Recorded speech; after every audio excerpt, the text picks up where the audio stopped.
kita sudah mengajukan secara resmi permohonan ke Lembaga Perlindungan Saksi dan Korban untuk menjamin keamanan, keselamatan saksi yang ada pada peristiwa tersebut.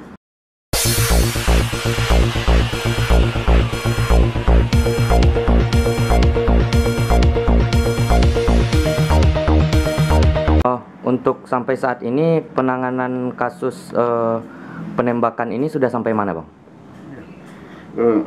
Alhamdulillah sampai saat ini kita pertama sudah meluruskan fakta-fakta yang keliru telah beredar sebelumnya, yang mana seolah-olah dengan fakta yang keliru tersebut korban ini dilumpuhkan hingga tewas itu karena menyerang aparat. Nah, faktanya bukan seperti itu. Itu alhamdulillah sudah kita luruskan berkat bantuan rekan-rekan media semuanya. Publik sudah mengetahui apa yang sebenarnya terjadi.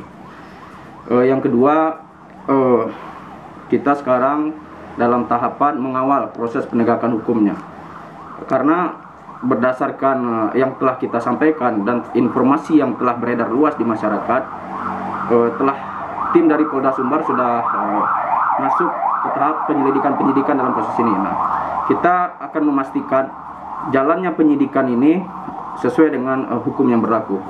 Jangan sampai nanti kasus ini seolah-olah dibuat seperti kasus penganiayaan yang menyebabkan matinya orang, tapi kita ingin mengawal agar kasus ini diterapkan pasal kasus pembunuhan. Nah, yang ketiga,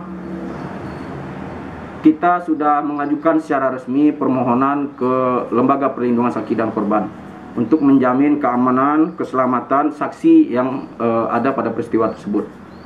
Nah, dan juga dalam rangka upaya memulihkan trauma pada korban yang melihat langsung yang melihat langsung suaminya dibunuh. Bahkan ada salah satu anak korban itu umurnya masih 3 tahun, dia melihat peristiwa itu hingga saat ini anak tersebut masih trauma.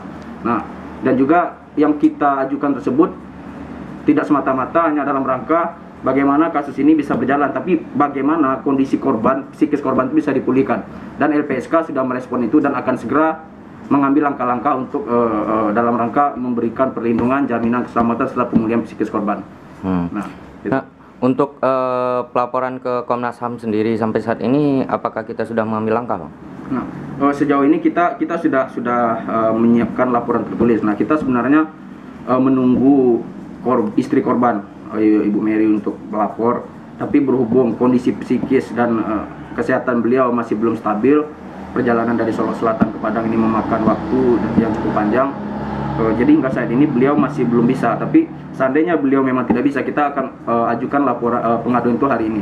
Nanti selain ke Komnas HAM, kita akan juga bikin laporan tertulis ke Kapolri, terus ke Kompolnas. Nah, karena kan selain peristiwa penembakan, dalam kejadian itu sebenarnya ada 2 peristiwa hukum yang besar. Yang pertama, peristiwa penggerebekan yang kita duga, nah itu tidak sesuai atau melanggar prosedur. Orang ramai-ramai datang tanpa seragam, tanpa tanda pengenal, tanpa surat tugas, dan tidak memperlihatkan surat perintah penangkapan, penggeledahan, tiba-tiba datang seperti itu dengan membawa senjata. Nah, ini kan suatu peristiwa hukum juga nih. Nah, ini harus ada kejelasan. Jika memang terbukti, semua yang terlibat saat itu harus dipertanggungjawabkan secara hukum. Nah, yang kedua, peristiwa dugaan pembunuhan tadi. Nah, itu yang kita minta. Bang, kabarnya kemarin itu keluarga korban sempat ke Mapolda Sumbar. Nah, itu seperti apa kejadiannya sebenarnya? Yang ke Mapolda Sumbar hari itu, pada saat kita konferensi pers hari Jumat tanggal 29 tempo hari, itu kan sebenarnya ada rombongan, satu rombongan keluarga dari Solo Selatan. Nah, nenek mama yang masih kerabat dekat dengan korban. Beliau itu bermaksud ingin ikut serta dalam konferensi pers kita. Nah, tapi karena jauh di perjalanan, baru sampai di Padang, tiba-tiba saat itu mereka didekati oleh orang yang mengaku anggota polisi. Nah, mungkin diketahui itu belakangnya memang anggota polisi. Terus yang bersangkutan itu diajak pergi saat makan siang. Nah, di sana dijelaskan bahwa ini informasi yang kita dapat ya, Bapak Kapolda itu ingin berjumpa dengan keluarga korban. Nah, namun yang ada kan memang Wakapolda. Ya, kita setelah kita diberitahu, ya kita kalau memang berjumpa ya tidak apa-apa.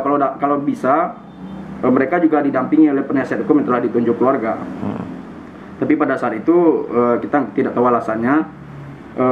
Sebaiknya pertemuan itu tidak dengan penasihat hukum, begitu yang diminta oleh anggota polisi, tidak usah didampingi. Kita pikiran kita positif saja, mungkin ingin membuat suasana humanis, kekeluargaan, mengayomi, ya tidak apa-apa, silakan saja, asalkan Bapak polisi nanti benar-benar mengayomi dan benar-benar ada keinginan untuk memulihkan kondisi korban, memulihkan keadaan korban, dan menjamin perlindungan kepada korban.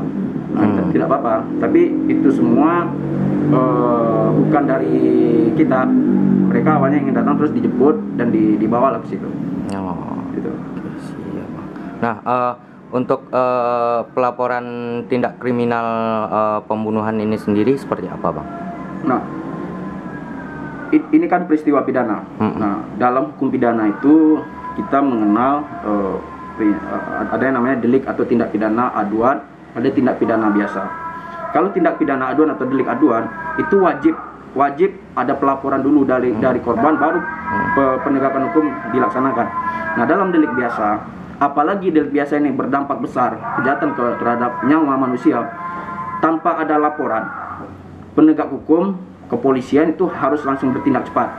Nah, peristiwa ini kan sudah terang benderang, video sudah beredar, masyarakat luas sudah mengetahuinya, nyawa orang yang hilang. Nah, dalam hal ini tidak harus menunggu laporan. Nah, memang polisi sudah respon cepat, dari tim dari Polda sudah melakukan penyelidikan dan penyidikan terhadap kasus ini. Nah, kita sangat apresiasi itu. Nah, kita berharap jalannya penyelidikan ini itu harus on the track, artinya ini kasus pembunuhan loh, jangan nanti digeser kasus kelalaian menyebabkan matinya orang, atau nanti penganiayaan menyebabkan matinya orang. Karena logikanya seperti ini. Kalau seandainya ini dibawa kasus kelalaian, nah, ini bukan lalai, ini jelas yang menembak itu sadar, senjata api itu tepat di kepala, satu tembakan tewas. Nah, kalau seandainya penganiayaan, ini bukan peluru karet, ini peluru tajam meletus, tembus kepala orang. Jadi yang menembak ini pastilah bisa mengetahui atau punya pengetahuan jika ini ditembakkan di kepala, korbannya mati. Nah, maka itu kasus pembunuhan. Nah, kita berharap pihak penyidik, dalam hal ini Polda Sumbar, ya bongkar kasus ini sesuai dengan fakta yang sebenarnya. Ini kasus pembunuhan. Nah, kita kawal itu bersama-sama, mudah-mudahan kita support, kita dukung polisi kita, apalagi Bapak Kapolri sudah menegaskan berulang-ulang kali, penegakan hukum itu tidak lagi tajam ke bawah tumpul ke atas, tapi penegakan hukum itu akan dilaksanakan secara adil terhadap siapa saja dan menghukum siapa saja yang bersalah. Nah,